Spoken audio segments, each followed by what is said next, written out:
Corona virus के खात्मे तक कम आमदनी और ज्यादा मुतासिरा ममालिक के कर्जों की मुअत्तली, कर्ज वापस करने की इस्तिताअत न रखने वाले इंतहाई पसमानदा ममालिक पर कर्जों का खात्मा, तरक्की पजीर ममालिक के कर्जों की रीस्ट्रक्चरिंग, कम आमदनी वाले ममालिक के आनत के लिए कसीरुल जहद तरक्याती बैंकों के जरिए $500 अरब के फंड का क़याम और कम मुद्दत के लिए कर्ज फराहम करने की गर्ज से नई लिक्विडिटी की तश्कील। वज़ीर आज़म इमरान खान ने अक़वाम आलम के सामने कोरोना वायरस की बर्बादी के बाद बहाली के लिए 10 नुकात पेश कर दिए।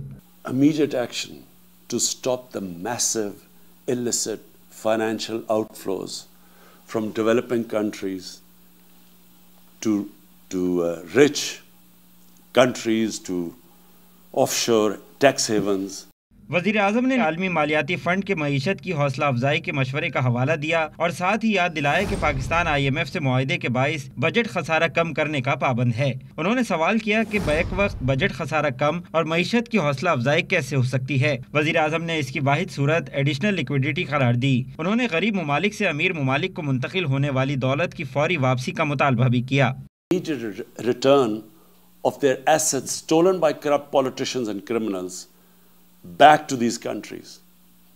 This one action, I assure you, Mr. President, this one action would benefit the poor countries more than all other measures put together. अक़वाम मुत्तहिदा की जनरल असम्बली के इस खुसूसी इजलास की तजवीज़ नावाबस्ता तंजीम के सरबरा आज़रबाईजान के सदर की तजवीज़ पर मुनक्किद हुआ।